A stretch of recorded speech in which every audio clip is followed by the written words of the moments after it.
رب العالمین والصلاة والسلام علی سید الانبیاء والمرسلین اما بعد فاعوذ باللہ من الشیطان الرجیم بسم اللہ الرحمن الرحیم۔ جتنے بھی ہمارے بھائی بہن پوری دنیا میں ہمیں سن رہے ہیں، آپ سب کی خدمت میں السلام علیکم ورحمۃ اللہ وبرکاتہ و مغفرتہ۔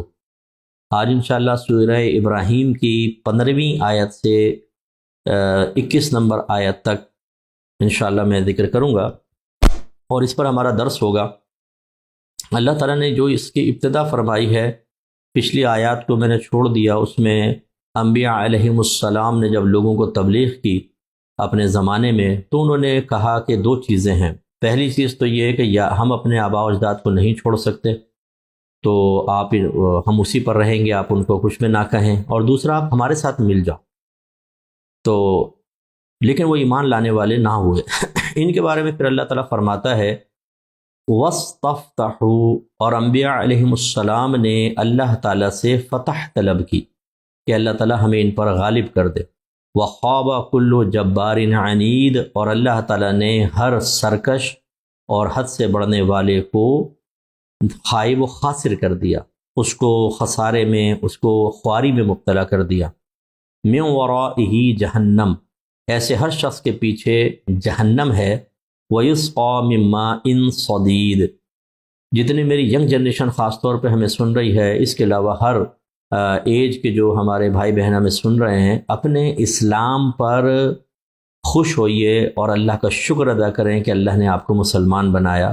اگر وہ چاہتا تو ہمیں کسی ہندو گھرانے میں، کسی اور غیر مسلم گھرانے میں پیدا کر دیتا، اور پھر ہمارے لیے شدید آخرت کا عذاب تھا اگر ہم ایمان لے کر نہ آتے۔ اور آپ جانتے ہیں کہ، اور آپ مشاہدہ کرتے ہیں کہ بعض اوقات غیر مسلمین کے گھر میں پیدا ہونے والے بچے کو دوبارہ دین کی طرف آنے کی توفیق نہیں ملتی۔ یعنی دوبارہ کا لفظ میں نے اس لیے کہا کہ نبی کریم صلی اللہ علیہ وسلم نے فرمایا کہ ہر بچہ فطرت اسلام پر پیدا ہوتا ہے، پھر اس کے ماں باپ اسے یہودی یا نصرانی بنا دیتے ہیں۔ اس کا مطلب ہے کہ ہر بچہ فطرت اسلام پر ہوتا ہے۔ اس کا مطلب یہ ہے کہ اگر سارے مذاہب اس کے سامنے رکھ دیں اور وہ ذی عقل ہو تو مذہب اسلام کو چنے گا، کیونکہ یہی کامل و اکمل مذہب ہے۔ لیکن بہرحال بعض اوقات گھر کے ماحول پر ایسے اثر انداز ہو جاتے ہیں، اور بعض اتنے ایکسٹریمسٹ ہوتے ہیں اپنے مذہب میں کہ وہ پھر اسلام کی طرف آنے کا تو سوچ بھی نہیں سکتے، اور اسی طرح اگر انتقال کر گئے تو پھر ان کا یہ انجام اللہ نے بیان فرمایا۔ اور پلایا جائے گا انہیں پیپ، دوزخیوں کے پیپ اور خون کا ملا ہوا پانی، یعنی گندا پانی ان کو پلایا جائے گا۔ یتجرعہ، اور وہ اس کو گھونٹ گھونٹ پیے گا، یعنی پیاس اتنی شدید ہوگی کہ یہ غلاظت دیکھنے کے باوجود وہ کافر اس کو علیحدہ نہیں ہٹا سکے گا، پیے گا۔ ولا یکاد یسیغہ، اور نہیں قریب ہوگا وہ کہ اس کو نگل جائے۔ یعنی اس کا مطلب یہ ہے کہ کراہت کی وجہ سے اس کو حلق سے نیچے اتارنا انتہائی دشوار محسوس ہو رہا ہوگا۔ لیکن آپ کو پتہ ہے جب انسان کو شدید بھوک اور پیاس لگے تو وہ بعض اوقات گندگی بھی کھانے پر مجبور ہو جاتا ہے، اور یہ ان کا کوئی ایک دن کا معمول نہیں ہوگا، یہ ان کا کوئی چند لمحوں کا عذاب نہیں ہوگا، مسلسل ہوتا رہے گا، مسلسل۔ اور جنت ہو یا جہنم، یہ ذہن میں رکھیے، جنت کے اندر جنتی کبھی نعمتوں سے ان کا دل نہیں بھرے گا، ہر دفعہ نئی لذت، ہر دفعہ نئی لذت، ہر دفعہ نئی لذت۔ ایسی جہنمیوں کے بارے میں اگر یہ گمان کوئی کرے کہ شاید وہ عذاب کے عادی ہو جائیں گے، کبھی نہیں ہو سکتا، روزانہ نیا عذاب، روزانہ نیا عذاب۔ اسی کو اللہ نے آگے بیان فرمایا وَيَأْتِيهِ الْمَوْتُ مِنْ كُلِّ مَكَانٍ، انہیں ہر طرف سے موت آتی محسوس ہوگی۔ وَمَا هُوَ بِمَيِّتٍ، لیکن وہ مرنے والے نہیں ہوں گے۔ ایسے لگے گا بس اب اتنا عذاب ہے میں مر جاؤں گا، لیکن وہاں تو موت ہی نہیں ہے۔ وَمِن وَرَائِهِ عَذَابٌ غَلِيظٌ، اس عذاب کے پیچھے ایک اور شدید عذاب ہے، یعنی یہ عذاب گندا چیز پینے والا، کوئی بھی سانپ آئیں گے، پھر بچھو آئیں گے، پھر آگ کا عذاب، اور بہت سارے عذابات۔ پھر اللہ تعالیٰ فرماتا ہے، اب ذرا غور سے سنیے، بعض اوقات غیر مسلمین NGOs چلا رہی ہوتی ہیں، انسانیت کے نام پر خدمت کر رہی ہوتی ہیں، تو ہمارے نادان سے مسلمان یہ سمجھتے ہیں کہ شاید ان کے اچھے اعمال کی بنا پر اللہ تعالیٰ ہو سکتا ہے ان کو آخرت میں بخش دے۔ حالانکہ قرآن کا حتمی فیصلہ ہے کہ جو حالت کفر میں مر گیا اس کو آخرت میں کوئی راحت نہیں ہے، کوئی نجات نہیں ہے۔ میں نے پچھلے دروس میں بھی ذکر کیا تھا۔ اور جو دنیا میں وہ نیک عمل کرتے بھی ہیں، بظاہر اچھے اعمال کرتے ہیں، جن کو انسانیت کی آپ خدمت کہہ سکتے ہیں، اس کے یا تو اس کا ایک بدلہ دنیا میں ملتا ہے، وہ یہ کہ اللہ تعالیٰ ان کو ایمان کی دولت عطا فرما دیتا ہے، یا اس شکل میں ملتا ہے کہ ان کو عزت دیتا ہے، شہرت دیتا ہے، لیکن آخرت میں کچھ بھی نہیں۔ آخرت کے معاملے میں ان کے اعمال کیسے ہیں، ان کی مثال اللہ تعالیٰ یوں بیان فرماتا ہے، مثل الذین کفروا بربہم اعمالہم، ان لوگوں کی مثال جنہوں نے اپنے رب کا انکار کیا، یعنی ان کے عمل کی مثال، یعنی مراد یہ ہے، یہ آپ نہیں سمجھیں گے، ٹیکنیکل ورڈ ہے، مبدل منو بدل، کہ اس کا درمیان میں یعنی آتا ہے۔ تو کفار کی مثال یعنی ان کے اعمال کی مثال، کرماد اشتدت بہ الريح فی یوم عاصف، اس راکھ کی طرح ہے کہ جس پر ہوا شدید ترین چلے تیز آندھی کے دن میں۔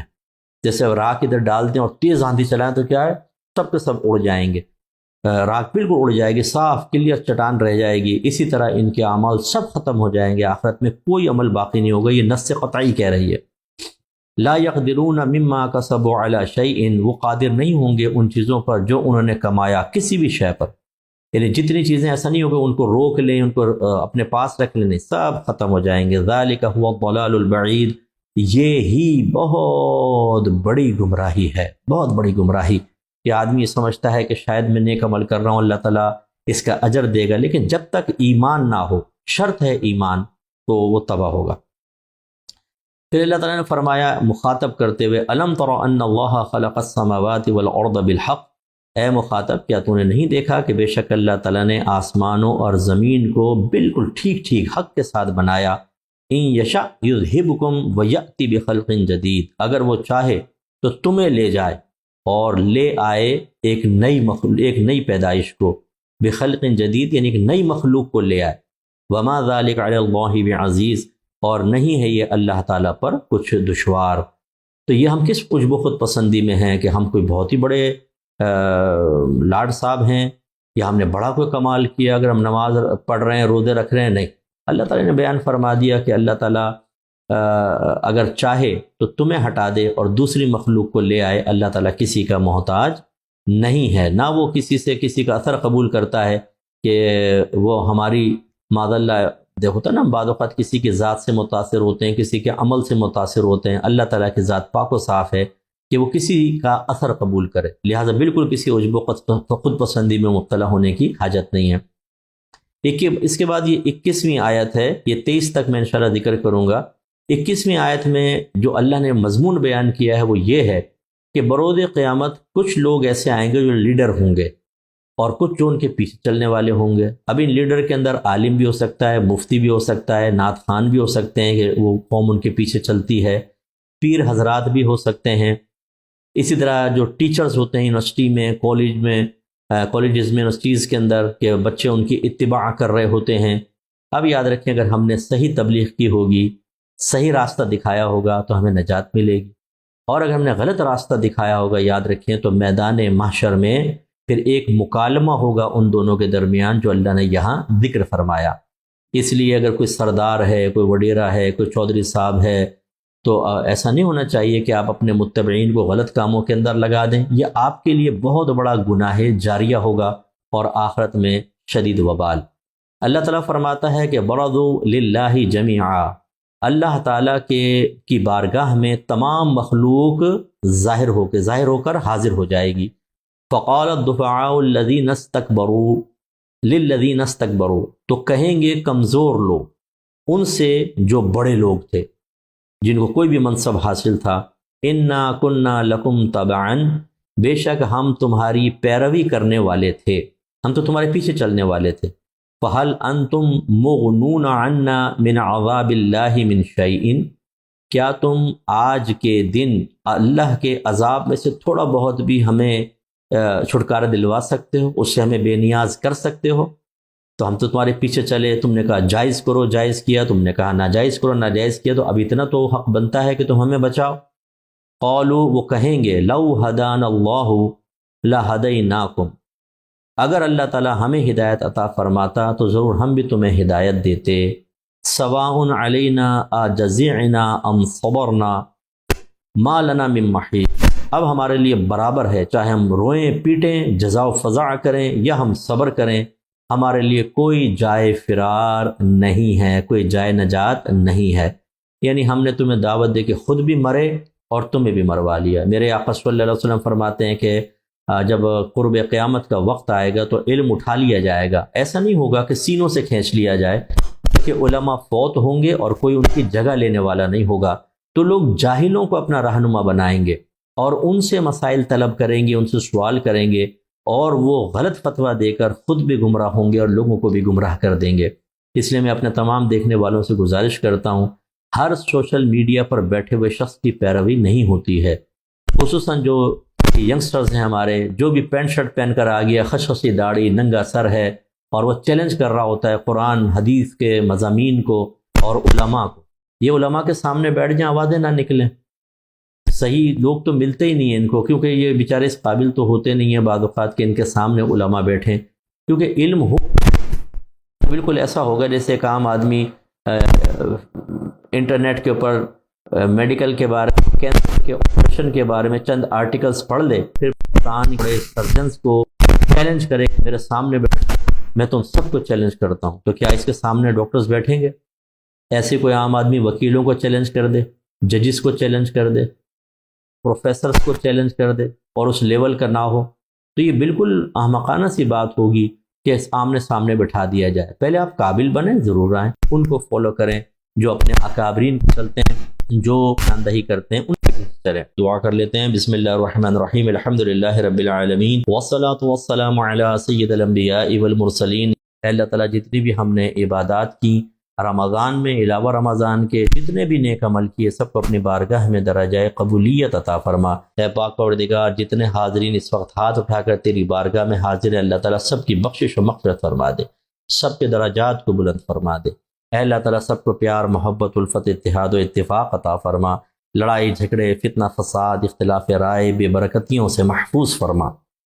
اے اللہ تعالیٰ ہماری اولاد کو ہمارا فرمانبردار بنا کر رکھ، ہماری آنکھوں کے ٹھنڈک بنا دے، ثواب جاریہ بنا دے، انہیں ہر قسم کی بری عادت، بری حرکت، بری صحبت، بد مذہبوں، بد مذہبیت سے محفوظ فرما۔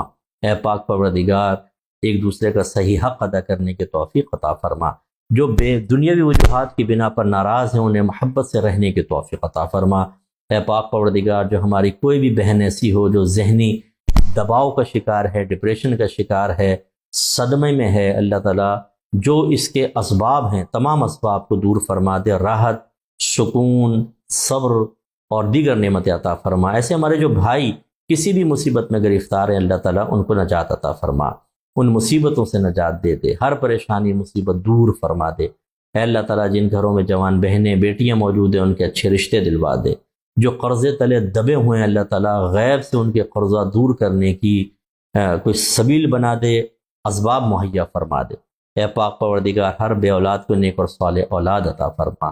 خصوصی دعا فرمائیے جو ہمارے بھائی بہن ہمارے الفرقان اسکالرز اکیڈمی سے مالی تعاون کر کے دینی کام کے لیے ذہنی طور پر سکون فراہم کرتے ہیں، فراغت دیتے ہیں، جس کی بنا پر ہم بہت اچھے انداز سے ذہنی فراغت کے ساتھ دین کا کام کر سکتے ہیں۔ اللہ تعالیٰ انہیں ذہنی سکون عطا فرما، جیسے انہوں نے تیرے دین کی مدد کی، تیرا وعدہ ہے ان تنصروا اللہ ینصرکم، اگر تم اللہ کے دین کی مدد کرو گے اللہ تمہاری امداد فرمائے گا۔ اللہ ان کی ایسی مدد فرما کہ دنیا میں بھی وہ مدد ظاہر ہو جائے اور آخرت میں بھی بہترین اجر عطا فرمانا۔ اے اللہ تعالیٰ ان کی تمام فکریں، پریشانیاں، مصیبتیں، آفتیں، ذہنی ٹینشنز دور فرما دے۔ ان میں جتنے بیمار ہیں اللہ ان کو قابل رشک صحت عطا فرما، ان کا سایہ ان کے بچوں پر، ان کی فیملی پر عرصہ دراز تک قائم فرما، انہیں اپنے بچوں کے بلکہ بچوں کے بچوں کی بھی خوشیاں دیکھنا نصیب فرما۔ صلی اللہ تعالی علی خیر خلقہ و نور عرشہ سیدنا و مولانا محمد وعلی آلہ و صحبہ اجمعین برحمتک یا ارحم الراحمین۔